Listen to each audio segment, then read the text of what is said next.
जय महामाया एस्ट्रोयंत्र चैनल में स्वागत है। हम लोगों के जीवन में ऐसा बहुत बार समय आता है, हम लोग बहुत बार फेस करते हैं कि जब कभी हम माला जाप करते हैं या किसी मंत्र का जाप कर रहे होते हैं तो उसमें माला का चुनाव बहुत ही अत्यधिक महत्वपूर्ण रहता है।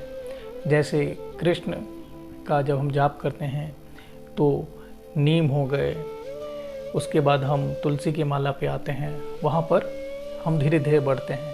वैसे ही जब शक्ति उपासना की जाती है, बंगलामुखी माता का जप किया जाता है तो वहाँ पे हल्दी की माला यूज़ की जाती है। सरस्वती या चंद्रमा तो स्फटिक, और उसके बाद शिव का या काली का, तो इसमें हम लोग रुद्राक्ष की माला का प्रयोग करते हैं। और भी माला हैं, जैसे कि अगर कोई तंत्रोक्त मंगल के उपाय किया जाए तो मूंगा का माला होता है, हल्दी की माला। फिर हम बोल रहे हैं कि वीर को गुरु का उपासना या बंगलामुखी माता का, दुर्गा माता का जब उपासना करते हैं, कुछ सिद्धि ले रहे होते हैं तो उस टाइम में कुछ निर्धारण है उसी माला का करते हैं। अस्तु इसके अलावा अगर हम लोग जो कि डेली लाइफ में गुरु की माला का जाप करते हैं या जो हम लोग डेली अपने लाइफ में, रूटीन लाइफ में उस मंत्र का, कुछ मंत्र को लेके आए हैं, उसका जाप करना हो और हमारे पास माला ना हो। मेरे पास बहुत सारे मेरे जो मित्र हैं वो मेरे से पूछते हैं कि मेरे पास कौन सा माला लेना चाहिए, अभी मेरे पास माला नहीं है, मेरे को मार्केट से लाना पड़ेगा, मार्केट दूर है, तो उनको क्या करना चाहिए। वो हमारे पास जो ईश्वर ने या हमारे जो ज्योतिषविद ने बहुत ही अच्छा कर माला का निर्माण किया था। कर अर्थात हाथों की माला का भी हम प्रयोग कर सकते हैं। इसका प्रयोग जाप के लिए किया जाता है और ये हमारे हाथ में ही है। अब देखेंगे यह 1 2 3 4 5 6 7 8 9 10 11 12, यह 12 पोर हैं। इस चारों उंगली में 3 पोर हैं जो कि 12 पोर होते हैं। हम कभी हस्त मुद्रा पे बात करेंगे या हस्तरेखा पे बात करेंगे तो इस पे बताएंगे किस प्रकार से 12वां भाव, जो ज्योतिष के 12 भाव हैं, उसमें इसका जो स्थान कौन सा है। अस्तु हम यहाँ पर जब माला की बात कर रहे हैं अभी, तो माला पे ही आते हैं वापस। हम इसमें हाथों में 2 तरीके से जाप किया जाता है। एक देव अर्थात जितने भी पुरुष भगवान हैं या पुरुष देवता हैं, उसका अगर जाप करना हो तो हमें यहाँ से स्टार्ट करते हैं। ठीक है, 1 2 यानी अनामिका के मध्य पोर से स्टार्ट करते हैं। 1 2 3 4 5 6 7, फिर नीचे नहीं आना है, फिर 8 9 10 यहाँ पर आ गए, 10 तक होगा। उसके बाद हम वापस जाएंगे, जिस तरीके से आए हैं उसी तरीके से वापस चले जाएंगे। 11 12 13 14 15 16 17 18 19 20, फिर यहाँ से 21 22 23 डैश करते करते यहाँ पर हम लगभग जैसे कि 90 आ जाएगा। यहाँ पे 91 92 93 94 95 96 97 98 99 100, हमारे पास 100 हो जाएगा। यानी 10 बार में ये 100 हो गया। उसके बाद हम 100 के बाद यहाँ से करेंगे 1 2 3 4 5 6 7 8, 108 यहाँ पर हो जाएगा। देखेंगे यहाँ पर हो जाएगा। यह तो देवताओं की जब हम जाप करेंगे, जैसे कि ओम नमः शिवाय हो गया, या ओम सोम सोमाय नमः हो गया, या ओम प्रीम बृहस्पति नमः हो गया, ओम बम बुद्धाय नमः हो गया, बीज मंत्र का जो भी हम इसका इस्तेमाल करते हैं। अगर इसके अलावा हम जब शक्ति की आराधना करते हैं और शक्ति के मंत्रों का यूज करते हैं, जैसे काली का हो गया, दुर्गा का हो गया, सरस्वती जी का हो गया, लक्ष्मी जी का हो गया, और कोई भी अन्य मंत्र है उसका इस्तेमाल प्रयोग करना है, तो हमें करमाला में यहीं से स्टार्ट तो यहीं से करेंगे। लेकिन हम देखेंगे यहाँ से वापस नहीं लेकेंगे, इस उंगली जो हमने छोड़ा था तो वहाँ से लेके जाएंगे। 1 2 3 4 5 6 7 8 9 10, यहाँ पे ख़त्म होगा। फिर वापस इसी थ्रू से आएगा 11 12 13 14 15 16 17 18 19 20, फिर ऐसे ही करके यहाँ पर हमारे पास 90 आएगा। फिर 91 92 93 94 95 96 97 98 99 100 होने के बाद फिर हम यहाँ से 1 2 3 4 5 6 7 और 8, ये यहीं पे ख़त्म हो जाएगा। 108 यहीं पे ख़त्म हो जाएगा। या शक्ति की जब आराधना करते हैं, शक्ति का जब मंत्र जाप करते हैं, तो हमें इस प्रकार का करमाला का प्रयोग करना चाहिए। वरना हम जो देव करमाला है वो हमारा इस उंगली को छोड़ा जाता है, यह दोनों को छोड़ के यहीं से वापस लिया जाता है। 1 2 3 4 5 6 7 8 9 10, 10 तक यहाँ पर आता है। तो इस प्रकार से हमें करमाला, जब हमारे पास माला की उपलब्धता ना हो तब हम इसका प्रयोग करते हैं। यह बहुत ही छोटी बात थी और बहुत ही गंभीर बात, जिससे इसका प्रयोग करते हैं ना तो बहुत ही अत्यधिक लाभ होता है। वैसे हम तो करमाला का प्रयोग हम कहीं पे भी कर सकते हैं, जैसे कि कहीं पे अभी लगे कि हमें माला निकाल के गुरुमुख में डाल के उसको जाप नहीं कर सकता हूँ तो आप करमाला पे कर लीजिए। कहीं पे यात्रा कर रहे हैं तभी भी आप कर सकते हैं, लेकिन आप कभी साधना कर रहे हैं और तभी भी करमाला का प्रयोग करते हैं तो बहुत ही ज़्यादा उसका प्रभाव आपके लाइफ पे पड़ता है। आप कभी भी असमंजस में हो और आपको माला नहीं मिल रहा हो, गुरुमुख नहीं मिल रहा हो, या माला टूट गया हो या माला गुम गया हो, तो आप करमाला का प्रयोग करेंगे तो आपको उतना ही लाभ मिलेगा जितना कि माला के थ्रू मिलता है आपको लाभ। तो यह बहुत सारे मित्रों का जो प्रश्न या मन में जो चल रहा था तो उसका ये समाधान है। अब वापस आते हैं हम प्रश्नोत्तरी पर। प्रश्नोत्तरी पर हमारे पास सबसे पहले आरती, जो कि मधुबनी में इनका जन्म है, और उनका प्रश्न आया है। आरती जी पूछना चाहती हैं उनका विवाह के बारे में। उनका जन्म 5 मार्च 1997 है, 1:30 AM अर्थात रात में। इनका जो लग्न की डिग्री है वो 2 डिग्री 47 मिनट 58 सेकेंड का है। धनु लगन की कुंडली है और गुरु इनके नीच में बैठे हुए हैं, नीच राशि में अर्थात द्वितीय भाव में। सूर्य बुध शुक्र की युति तृतीय भाव में है और केंद्र चतुर्थ भाव में, शुभ भाव में शनि और केतु की युति है। मंगल राहु दशम में है और लग्न में स्वयं चंद्रमा है जो कि अष्टम भाव के स्वामी हैं। तो आरती जी की कुंडली देखने के बाद मैं यह कह सकता हूँ कि इनका जो बाल्यकाल था वो बहुत ही ज़्यादा एक हेल्थ की इशू इनको रही होगी, क्योंकि चंद्रमा जो कि अष्टम भाव का स्वामी है वो केंद्र में है, लग्न में है और इनका लग्न की डिग्री काफ़ी कमज़ोर है, तो इनको बहुत ही ज़्यादा हेल्थ इशू रहा होगा। अब द्वितीय भाव पर आते हैं तो वहाँ पर गुरु नीच के बैठे हुए हैं, तो नीच के गुरु होने पर यहाँ पर जो इनकी एक्सपेक्टेशन है वो उतना ज़्यादा मिलेगा नहीं। तो ये कभी कभार क्रोधित भी हो जाएंगे, लेकिन इनको अपने भाइयों के थ्रू सपोर्ट मिलेगा। और यहाँ पर ये भी देख जाएंगे इनकी जो फ्रेंड सर्कल है, अगर वो स्त्री वर्ग है तो वहाँ से इनको काफ़ी ज़्यादा सपोर्ट मिलेगा। शुक्र और बुध की युति तृतीय भाव में, यहाँ पर ये कह रहा है कि इनको गाने का शौक़ होगा, इनको आर्ट एंड क्राफ्ट का भी बहुत अच्छा शौक़ होगा। शनि और केतु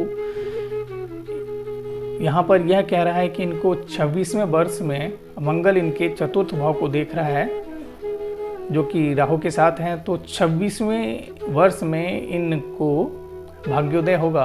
यह बहुत ही अच्छे उस टाइम में अपने आयु के बहुत ही अच्छे गोल्डन पीरियड में रहेंगे। 26 वर्ष से स्टार्ट होगा इनका।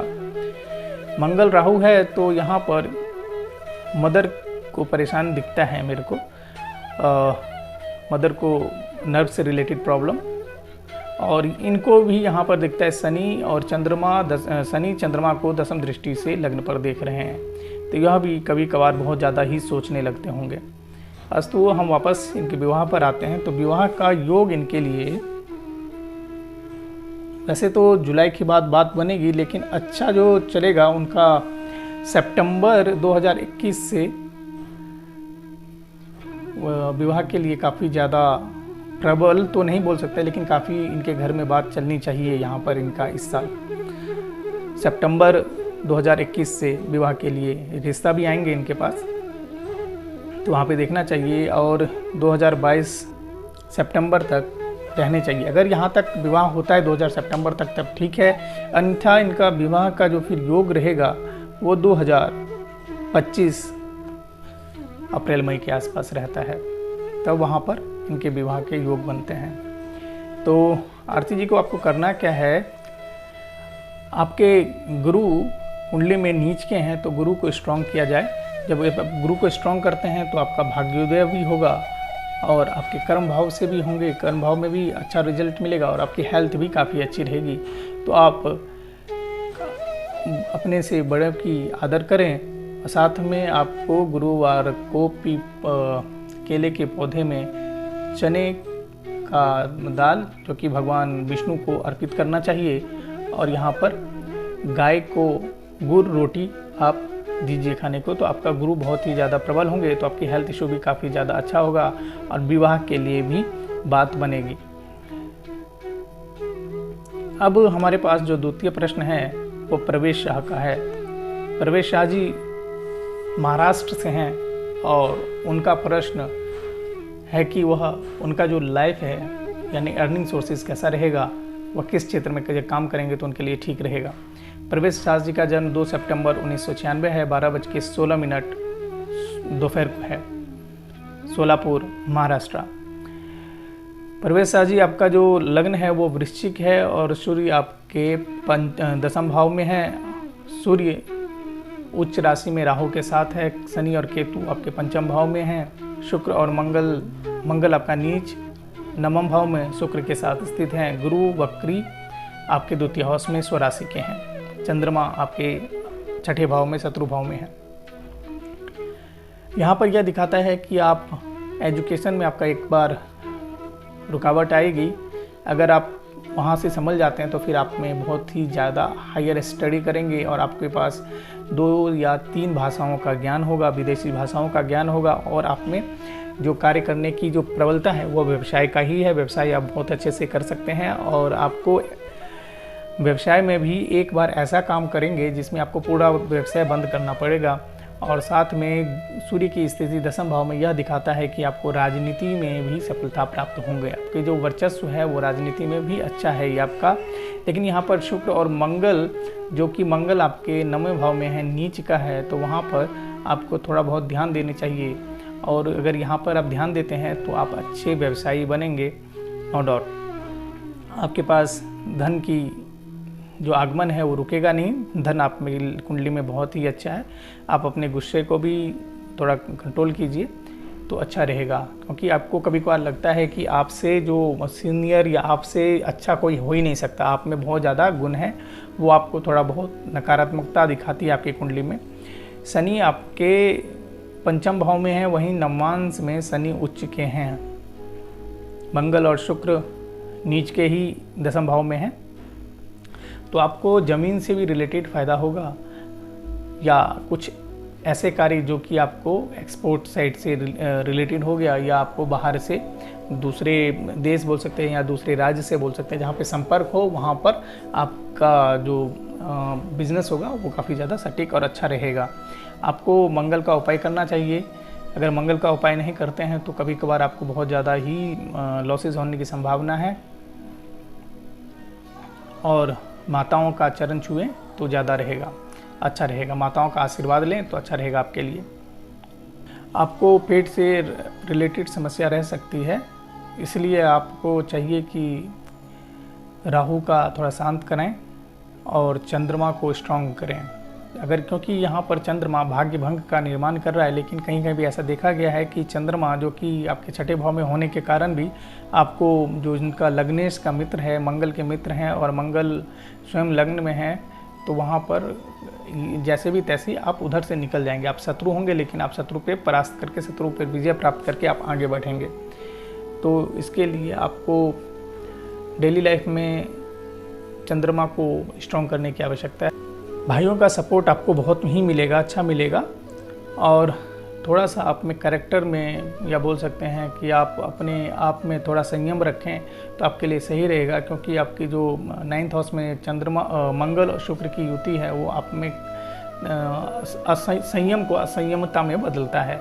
तो आपको मंगल का संयम रखना चाहिए। अगर मंगल का संयम नहीं रखेंगे तो चंद्रमा के बाद जो मंगल की दशा आएगी उसमें आपको दिक्कत का सामना करना पड़ सकता है। आपको व्यवसाय से लॉस मिलेगा। वैसे आपका सितंबर 2021 के बाद आपके लिए व्यवसाय से लेके काफ़ी ज़्यादा फ़ायदा है। आपको काफ़ी ज़्यादा तरक्की मिलेगी। आप चंद्रमा और मंगल का बीज मंत्र का जाप करें तो आपके लिए अच्छा होगा। नहीं तो आप गुस्से पर कंट्रोल रखें। आप अपने कपड़े में थोड़ा सा रिवाइव, जो कि कड़कपन आ जाए कपड़े में, उसे पहने। आप अच्छा रहेगा कि आप अगर चाहते हैं कि मंगलवार का व्रत करें तब मंगलवार का व्रत भी कर सकते हैं।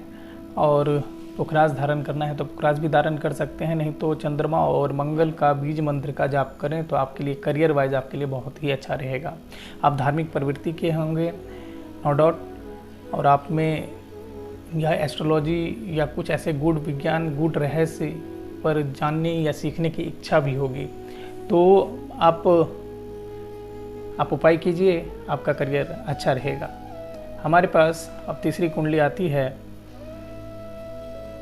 मध्य प्रदेश रायपुर से। जातक का जन्म 26 अक्टूबर 1971 है, रात के 11 बजे रायपुर में। इनका प्रश्न कि यह कौन सा बिजनेस या इनके लिए कौन सा लाइन करियर वाइज कौन सा लाइन सही रहेगा, तो आप कर्क लगन में जन्म लिए हैं और आपका केतु प्रथम भाव में लग्न में है और चंद्रमा राहु आपके सप्तम भाव में है, मंगल आपके अष्टम भाव में है, शनि एकादश भाव में, सूर्य बुध शुक्र आपके चतुर्थ भाव में सुकेश भाव में है और गुरु आपके पंचम भाव में है। देखिए तो केतु और यहाँ पर चंद्र राहु और मंगल की यह स्थिति यह दिखाता है कि आप विवाह करेंगे तो प्रेम विवाह, अन्यथा आप विवाह करने नहीं करेंगे और करेंगे भी तो आप में विवाह का सुख लिखा नहीं है।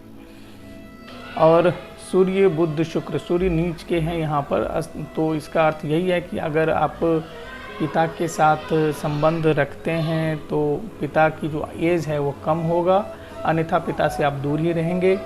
शुक्र और बुध आपको कुछ ना कुछ हॉबीज़ ऐसा दिखाता है जिससे आर्ट से रिलेटेड हॉबीज़ बहुत ही अच्छा दिखाएगा। आप में घर सजाने का या घर सुख का आप में बहुत ही ज़्यादा, आप में हो सकता है कि वाहन का सुख बहुत ही ज़्यादा हो, वाहन का एक इंटरेस्ट आप में काफ़ी ज़्यादा हो। और चंद्र राहु यहाँ पर स्त्री के प्रति, स्त्री से फ़ायदा मिलेगा आपको, बट आप में जो एक बोल सकते हैं कि एक शक्की मिजाज या शक्की नेचर के भी हो सकते हैं आप। गुरु यहाँ पर पंचम भाव में रिजल्ट अनुराधा नक्षत्र है, इसका मतलब यही है कि आप जो एजुकेशन है वह भाषाविद लॉयर में अच्छा काम करेंगे। आपको ज़मीन से भी रिलेटेड फ़ायदा होगा, आपको कुरियर से, अगर सूर्य चतुर्थ भाव में है तो आपको यातायात या कुरियर से बिजनेस करें तो आपके लिए अच्छा रहेगा।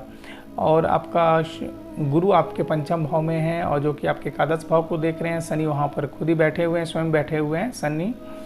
तो यहाँ पर यह भी दिखाते हैं कि आपका पास जो इनकम है वह दो रहेगा, दो रहेंगे, एक या दो, और आपको सरकार से उतना फ़ायदा तो नहीं, बट हाँ ये कह सकते हैं कि आपका जो मंगल आपके अष्टम भाव में है तो उसके कारण आपको यहाँ पर व्यवसाय प्लस नौकरी दोनों की तरफ से फ़ायदा रहेगा।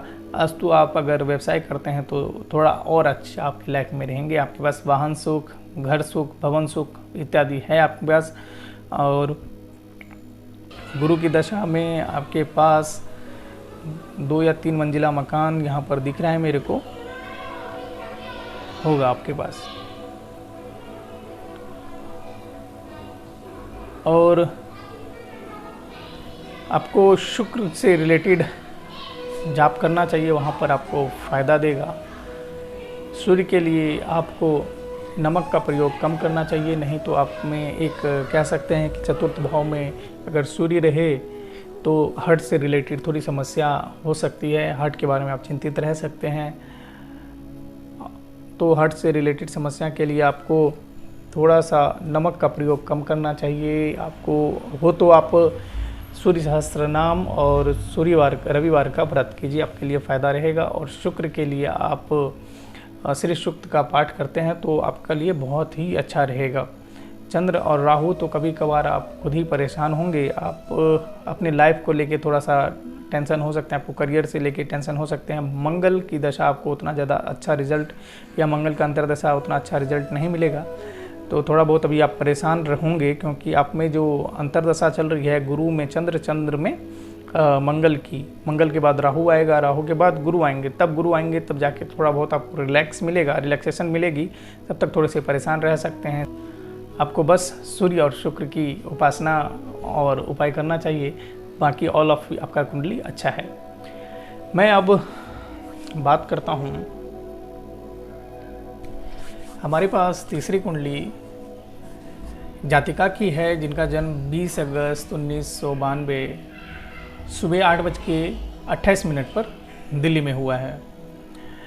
जातिका कन्या लगन है और मेष राशि है। इनका जन्म भरणी नक्षत्र में हुआ है। भरणी नक्षत्र द्वितीय चरण में, जिनका स्वामी राहु हैं, उपनक्षत्र राहु हैं और नक्षत्र के स्वामी शुक्र हुए। यहाँ पर इनका भाग्य जो कि वृषभ राशि है, शुक्र सूर्य गुरु के साथ वो द्वादश भाव में है, मंगल नवम हाउस में है, राहु चतुर्थ भाव में और केतु उसके अपोजिट दसम भाव में, शनि इनके पंचम भाव में।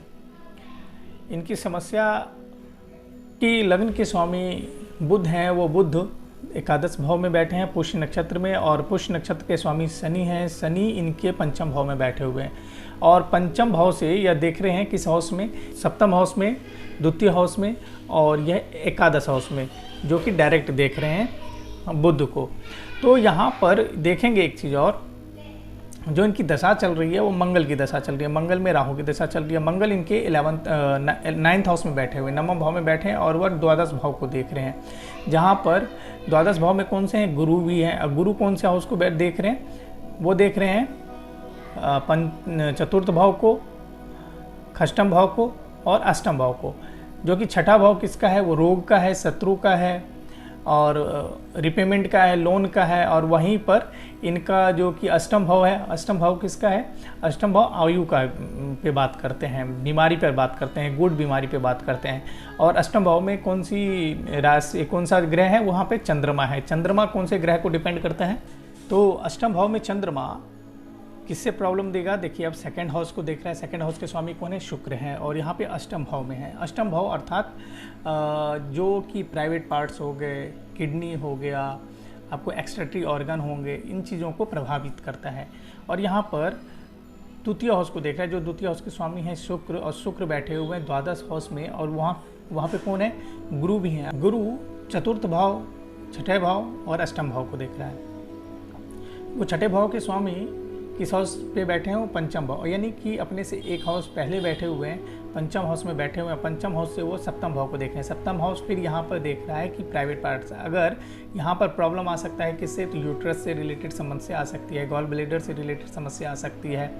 और यहाँ पर 8th हाउस में पिविलियस, या अर्थात कि जहाँ पे कह सकते हैं कि हमारे कमर के साइड में जहाँ की आपका किडनी का जॉइंट होता है, वहाँ पर भी इनकी समस्या हो सकती है। सूर्य इनके द्वादश भाव में है, तो इनकी दाएं साइड अर्थात कि दाएं आंख भी कमज़ोर। और दूसरा कि हम देख रहे हैं कि गोचर में भी मंगल आपके इस वक्त अष्टम भाव में है और सूर्य बुध शुक्र राहु आपके सप्तम भाव में है। सप्तम भाव प्राइवेट पार्ट से रिलेटेड समस्या, सिस्ट का यहाँ पे प्रॉब्लम हो सकता है, नहीं तो इन्फेक्शन का दिक्कत हो सकता है। और 8th हाउस में मंगल भी इसी रिलेटेड प्रॉब्लम क्रिएट करता है। यहाँ पर आपका नवांश में देखेंगे, नवांश में भी मंगल शनि आपके छठे भाव में है और मंगल शनि के कारण यहाँ पर देखेंगे कि आप शनि जो तृतीय हाउस से, तृतीय दृष्टि से वो आपके 8th हाउस को देख रहा है और शुक्र यहाँ पर अपने स्वराशि में है, तो थोड़ा अच्छा है यहाँ पर। लेकिन राहु यहाँ पर चतुर्थ भाव में, जो कि सुख भाव है, वहाँ से बैठ के यह चंद्रमा को देख रहा है, जो कि ठीक नहीं है। और आपके लग्न कुंडली में भी यही दिखता है, ऐसा ही दिखता है, तो इसलिए आपको प्रॉब्लम है, आपको डर सताएगा, ऑपरेशन से रिलेटेड समस्या हो सकती है। और उधर दशा चल रहा है, वो मंगल का दशा चल रहा है, मंगल में राहु चल रहा है, तो इनको भी डर सता रहा होगा या इनको नींद की भी प्रॉब्लम होगी, इनको नींद से बहुत ज़्यादा ही समस्या अभी आ रही होंगी और इनको सुख की कमी लग रहा होगा इनकी लाइफ में। तो मंगल अष्टम भाव से चतुर्थ भाव को देख रहा है, अष्टम दृष्टि से चतुर्थ भाव को देख रहा है और राहु यहाँ पर दसम हाउस को देख रहा है, द्वादश भाव को देख रहा है, तो इनका एक्सपेंडिचर भी बहुत ज़्यादा भी बढ़ेगा। और इनका जो प्रश्न था वो था कि इनकी संतान से और ऑपरेशन से रिलेटेड, तो इनका संतान जो कि शनि बैठा हुआ संतान भाव में और जिसको बुध देख रहा है, बुध लग्नेश है, और तो यहाँ पे यह स्थिति अच्छी है कि संतान से इनको लाभ मिलेगा। संतान से लाभ इनको मिलना चाहिए। नेक्स्ट ईयर मुझे जो मेरे को समझ आ रहा है कि नेक्स्ट ईयर इनके संतान से रिलेटेड फ़ायदा होगा, लेकिन उससे पहले यहाँ पर मंगल में राहु इनकी ऑपरेशन से रिलेटेड या शनि की जब दशा आएगी, शनि की दशा में भी इनको प्रॉब्लम रहेगा ही रहेगा। तो इनके लिए ऑपरेशन का जो एक डर सता रहा है वो ऑपरेशन करवाएगा। ये 2000 अक्टूबर तक का जो चांसेस हैं वो बहुत ज़्यादा ही है, जिसमें जुलाई से लेके अगस्त तक जो ऑपरेशन के लिए मैं कह सकता हूँ कि ऑपरेशन का एक टाइम हो सकता है, जुलाई से लेकर अगस्त तक। इसमें ऑपरेशन के लिए आपको करवाना चाहिए, नहीं करवाना चाहिए तो आपको बहुत ज़्यादा कष्ट हो सकता है, वो आप अपने आप देख लीजिए। और आपको शुक्र और चंद्रमा का उपाय करेंगे तो हो सकता है कि यह जो स्थिति है, यह जो आपके सामने अभी परिस्थिति है, वह थोड़े दिन के लिए टल जाए, जहां से आपको हेल्थ के लिए बेनिफिट हो जाए। उसके बाद वैसे चार्ट की बात करें तो चार्ट आपका बहुत ही अच्छा है। आपको आप देखेंगे यहाँ पर शनि आपके द्वितीय हाउस को और 11th हाउस को देख रहा है साथ में, तो वहाँ पर आपको व्यापार से बहुत ज़्यादा फायदा होगा। व्यापार भी कौन सा, तो विदेश से। बुध का चंद्रमा के राशि में बैठना भी आपको विदेश से लाभ दिखाता है। आप की जो सहयोगी होंगी वो स्त्री पक्ष से ज़्यादा सहयोग होंगे। आप बुध लगन है, आपका जो लगन के स्वामी है वो बुध, तो आप बहुत ही ज़्यादा इमोशनल भी होंगे, बहुत ज़्यादा। ये आप अपने आप को बहुत ज़्यादा अकेलापन भी आपको बहुत ज़्यादा ऐसा लगता होगा कि मैं बहुत ही ज़्यादा अकेली हूँ या इस तरीके से। लेकिन मंगल शुक्र को देख रहा है तो कभी कभी आपकी जो प्रवृत्ति है, नेचर है, वो कभी कभी शंकालु टाइप में हो जाती है, या आप पर थोड़ा बहुत कह सकते हैं कि शक करते होंगे। कुछ लोग आपके जो फ्रेंड सर्कल हैं वो आप पे शक करते होंगे, तो वहाँ पर भी शुक्र के यहाँ पर उपाय करना आवश्यक है। चंद्रमा और शुक्र के साथ साथ अभी आपको राहु और मंगल का उपाय करना चाहिए। आपको सबसे पहले तो गाय को आप ट्राई कीजिए कि गाय को हमेशा रोटी देना ही देना है। दूसरा कि ओम सोम सोमाय नमः, ओम सोम सोमाय नमः, इसका जाप आप आरंभ कर दें, जिससे कि आपका जो एक आत्मविश्वास है वो थोड़ा बना रहे। और शुक्र के लिए आपको शुक्रवार को और सोमवार को कम से कम शिवालय में जाके आपको शुक्र से रिलेटेड चीज़ें हैं, जो कि अगर आप वाइट चीज़, कैम्फर हो गया, कपूर हो गया या आलू हो गया, अभी लॉकडाउन है तो आप किसी ज़रूरतमंद को ये दान दें तो वो ठीक रहेगा आपके लिए। और गुरु के लिए आपको अभी नहीं, बाद में, लेकिन गुरु का उपाय नहीं करवाना है इसको।